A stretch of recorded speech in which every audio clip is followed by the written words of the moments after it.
ये कोई ऐसा मुआहदा साइन करें कि हम पेट्रोल और डीज़ल ईरान से लेंगे और आल एलानिया लेंगे, क्योंकि पहले हम चोरी ले रहे हैं। आपने देखा होगा पहाड़ों के ज़रिए, पहाड़ों के अंदर मोटरसाइकिलों पे पेट्रोल डीज़ल आ रहा है, गद्दे जो होते हैं उनके ऊपर आ रहा है, जीपों के ऊपर आ रहा है। मेरे पास हर तरह की वो वीडियो मौजूद हैं।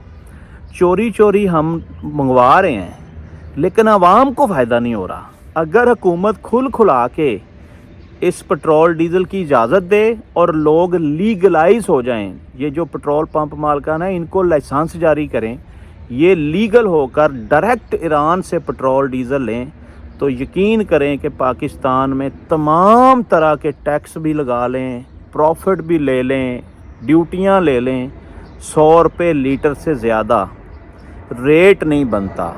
यही बात बलूचिस्तान के एक पठान ने की थी।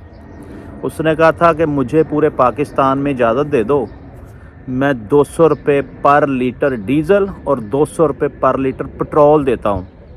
लेकिन किसी हुक्मरान के कान पर जूं नहीं रेंगी। वजह क्या है? अवाम जिस दिन बाहर निकलेगी, अवाम तकाजा करेगी कि हमें ये 200 रुपये वाला पेट्रोल डीज़ल चाहिए, उस दिन हुक्मरान मजबूर हो जाएंगे। उस दिन कोई ना कोई फ़ैसला करना पड़ जाएगा, लेकिन उसके लिए बाहर निकलना होगा, कुर्बानी देना होगी, वक़्त निकालना होगा, जो हमारी कौम के पास नहीं है। वेली कौम ते नलैक कौम ते सुती कौम, इन्हां नूं कोई नहीं जगा सकता।